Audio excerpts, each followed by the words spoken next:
Cut to the chase. I like this battery powered PIR light so much, I've just bought a second one. My specific tip, and the reason I like the battery ones, is you can attach the wall plate to a bit of wood and then just hang it on the wall on a hook, which means you can take it down, adjust it and put it back up. Installation's super easy. So let's go back to the beginning. I thought I'd do a quick review of this Larin outdoor PIR light, which is battery operated, so it's very easy to install. It came well packaged with decent instructions, a couple of fixings, and as for price, the single was $22.98. I paid $14.99 for 6 batteries, so £7.50 for batteries. We'll see how long they last, but the reviews are good. I could have got a double lamp for $34.98. And here it is.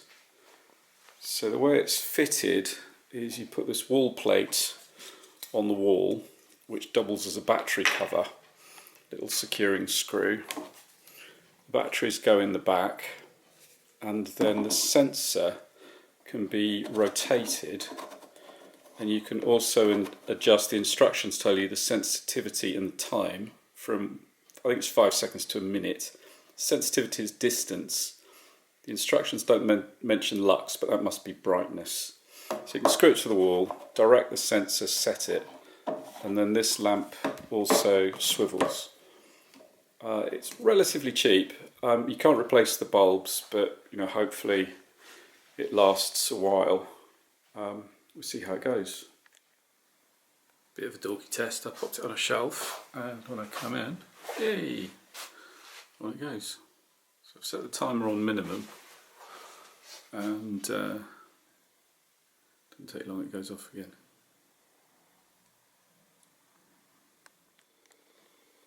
Something I didn't mention before is you can turn the whole thing off with this little switch here. Something else I quite like, maybe if you're using in a shed, is it goes all the way back, so you could use it as an uplighter. So you kind of open the door of the shed, then that'll bounce light off the ceiling to give a nice diffuse light rather than blind you. So I'm liking this and imagining other uses. It comes with perfectly adequate fixings. They look corrosion proof. A couple of little wall plugs. But what I've found is it's much easier to attach something to a bit of wood first and then attach the wood to what you want. So I've just used a couple of wood screws, a couple of little washers, and now I'll show you how it fits on. There's this little spring-loaded button on the back, so this would be upright. What you do is you feed the lamp unit over the top. It won't go on because the button's sticking out. Press the button in, down it goes with a click, and then there's a securing screw at the bottom to go in, which would stop it falling off if it was knocked, but I think optional really. Let's take it off. You take the securing screw out, press the button in, give it a little wiggle, and then off it comes again. So it's quite straightforward, but what I'm going to do is I'm going to put it on basically a hook, so I can take the whole thing off, change the batteries in the house, put it all back again without having to fiddle around with that. Optional. So this must be a pretty typical application. We've got a back gate, come through there at night with a bicycle. We want a bit of light, so I could screw it to the wooden beam above the gate or fix it to the walls each side. But we've got a lot of street lights, so this isn't actually our problem area. Our problem is we come around the corner and there's a lock here, and with practice you get the key in first time. It's a bit of a fiddle, so it'd be nice to have some light. So the first position I was thinking of is right up here. Mount it on the wall so it would see when I come around the corner and light the lock, and I could put a big screw into that concrete wall. Quite hard work. There's a bit of wood above, so if I put a block of wood into there and then I could put the hook on that block of wood, maybe that would be alright. But there's something else I'm going to try first, because behind me I've got effectively a fence. It's got hinges and it can open. So I put a peg there. So I'm going to pop that up there, angle it round, flick it on, it'll come on, and I'm hoping that's now job done. If I step away, it'll turn off, because it's on the shortest time delay, and in the daylight it still comes on, so I'm going to adjust the sensitivity so it doesn't come on in the daylight.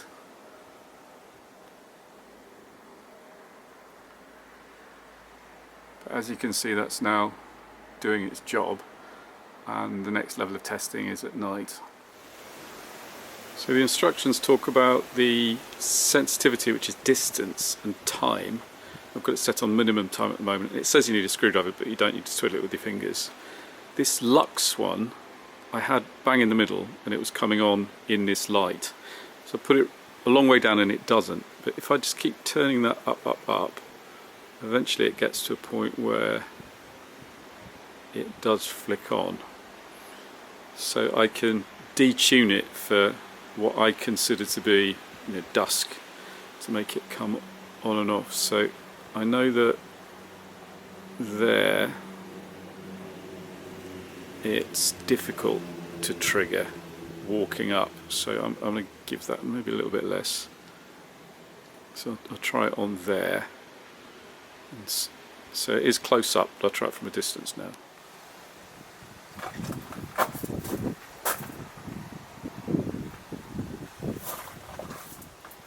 I'll try it slightly more sensitive.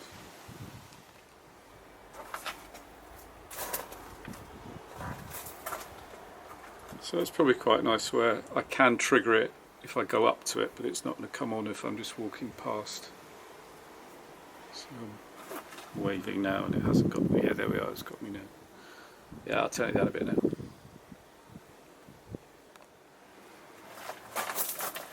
So in these weather conditions it's not going to trigger. Check back later.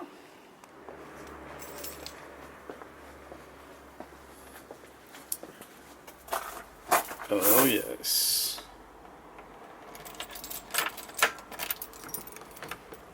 Oh no. Oh yes. So the next adjustment is going to be the time. Just that one. Oh, let's take it down.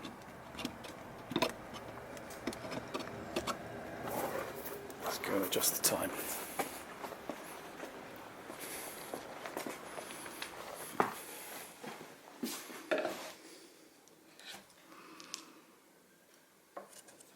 That one.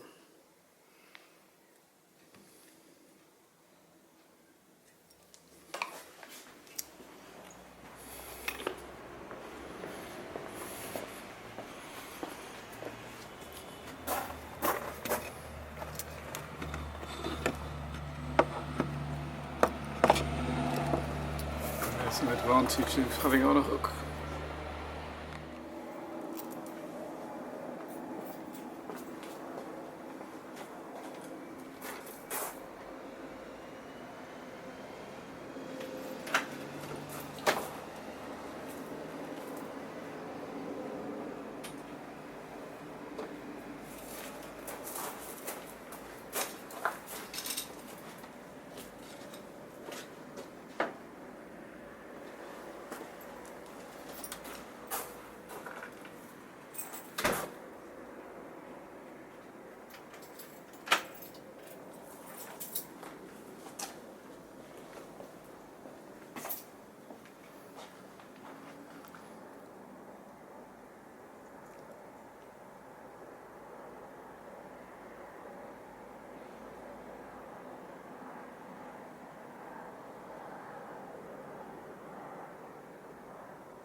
This must be riveting viewing.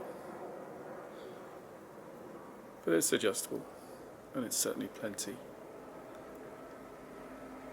It's just a question of how fast it's going to chew through the batteries if I leave it quite that long.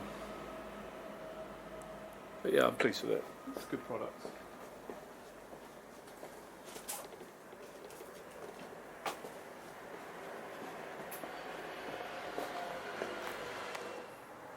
So last night I tried the lamp above the gate for size. I'm really pleased with it.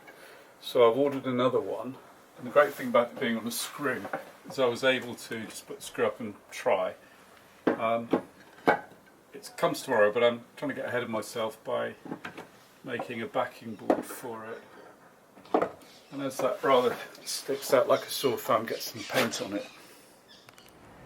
Even from all the way back here it's really obvious, so if that's on a black board it'll just disappear, it'd be great.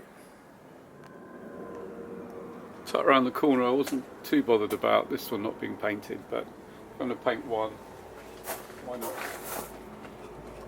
Why not do both? I'm mid-tidy up, so just perched on the end of the bench. You can see these come apart really easily.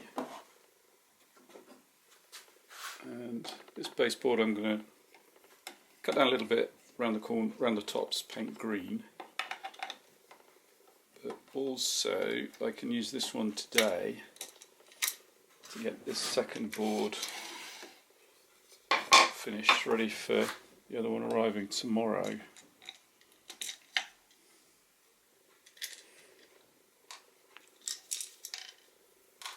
So you see I'm using just little washers and screws on this one.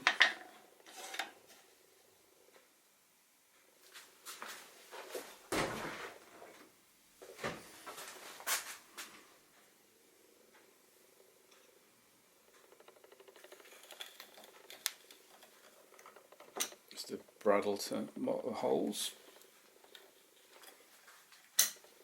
And then I'm going to cut this one a bit narrower and across the top, take the corners off.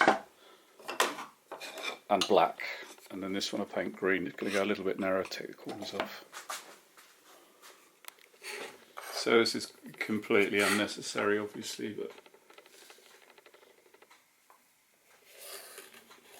just thought I'd pretty it up with the bandsaw. If you've got a chop saw, you'd have straight lines. Got a bandsaw, you like curves. I know YouTube, people hate YouTubers with big machinery, but I've got it, so.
Very loppy, but it'll do. And you can see how the wide blade won't go around a tight corner, but it doesn't really matter for something like this. Last thing is coarse blade softwood. Just take the edges off with a bit of sandpaper.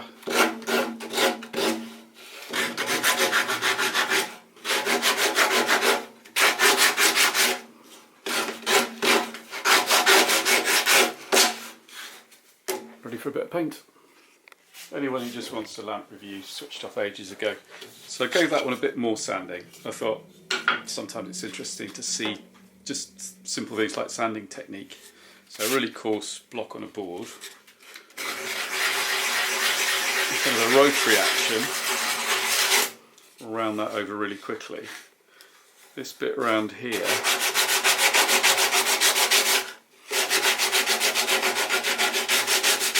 Smooth the curve out.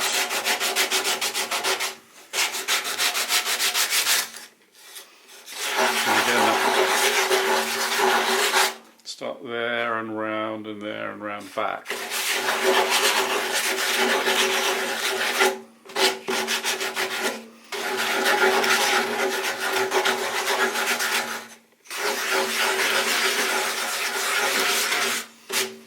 These corners, I'm going to take it off at 45 and then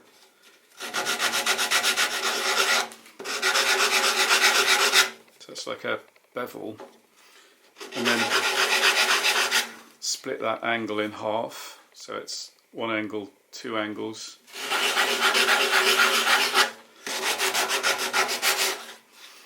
And then kind of get that corner over, so it kind of softens the corner. So this again, take the corner off first.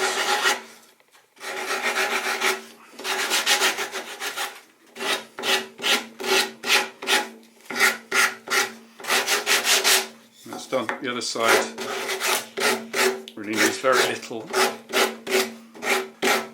and just getting rid of that sharp edge helps with the paint as well. The paint doesn't stick so much. So that's how I thoroughly sand. If you're here for the whole process, why not the paint as well? So on the back I've put 3 screws, which means it'll stand off my base plate. I've put gloves on, so I don't mind my fingers getting dirty. And then it really can go on very quick. And this stuff, 1 coat's fine, 2 coats it looks really good, 3 coats, 20 years later it'll still be fine in the garden, even though this is just normal cheap softwood.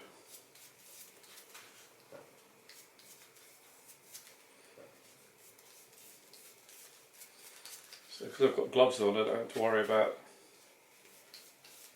getting paint on my hands or how I hold it. And because it's just a lamp bracket that's going to go up the top, can be really quite slapdash. This isn't a Sistine Chapel roof. And then that is nearly done for its first coat. So I'll give it an hour and I'll come back and put another coat on, and then I'll give it another coat before bed, and that will be ready to use in the morning.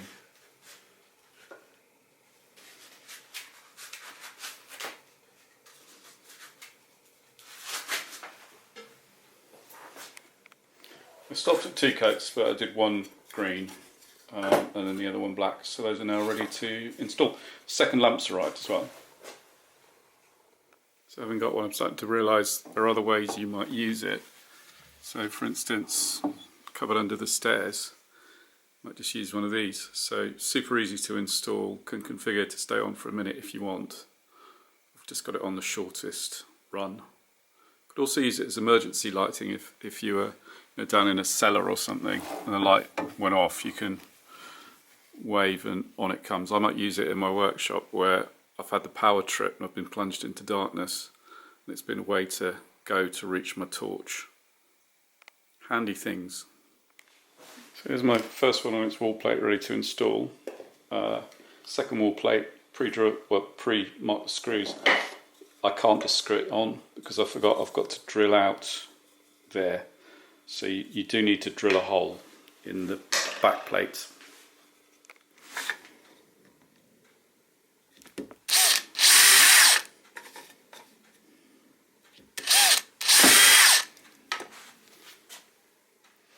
So marked fresh holes because these holes were slightly different to the ones in that back plate. Little screws and washers.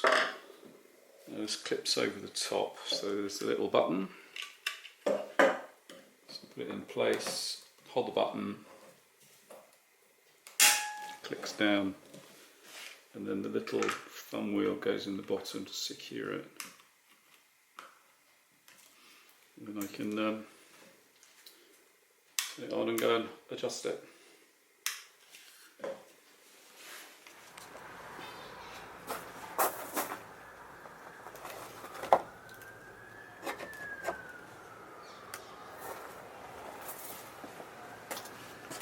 It'll take a while to go off.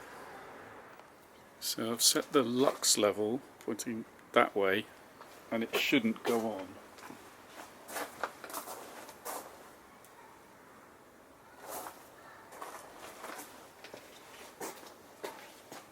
But obviously when it's dark it should. So just for testing, I've put the lux level all the way around here. Sensitivity to maximum, which I'm going to leave. Time is at minimum at the moment, and I'll put that to maximum when I'm all done, just so I can see how the sensor works.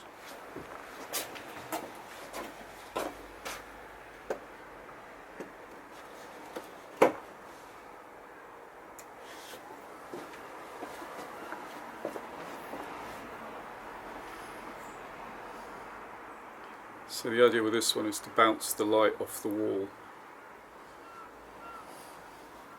Yeah, and just moving all the way back here, that's triggering. So I'll set the lux level in the timer and then come back and test when it's dark. So the same as the other one, lux level around horizontal, time was minimum, time to maximum. And I'm happy leaving that sensitivity at a maximum as well. One more thing to show before I put it up is you can aim the sensor. There's a white dot if it's going forwards, but you could have the sensor looking sideways or right around this way. So there's a good range of movement in the sensor, and then the lamp itself has got a good range of movement and up and down. So it's a versatile unit, that's for sure.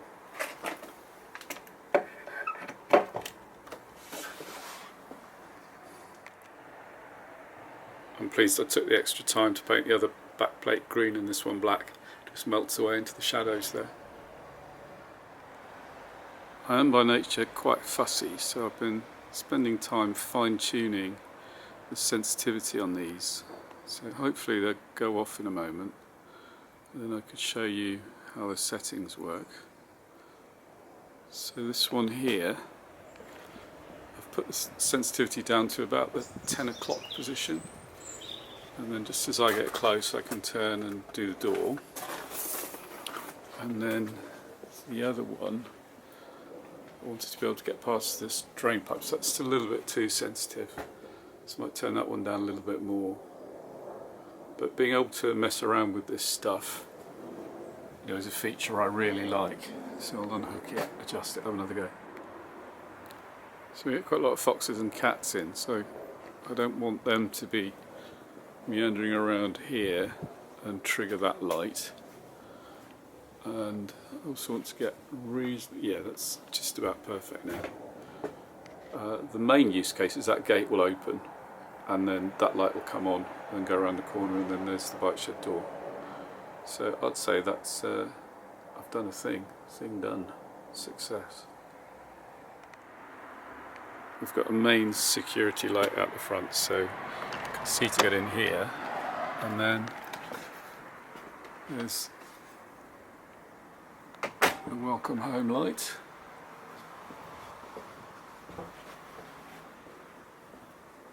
Around the corner. It could trigger anywhere I want, but that's where I want it.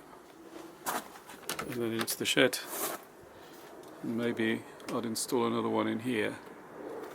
But what I've got here is a sight light, just a battery sight light I can lift up, press the button, and then that lights up.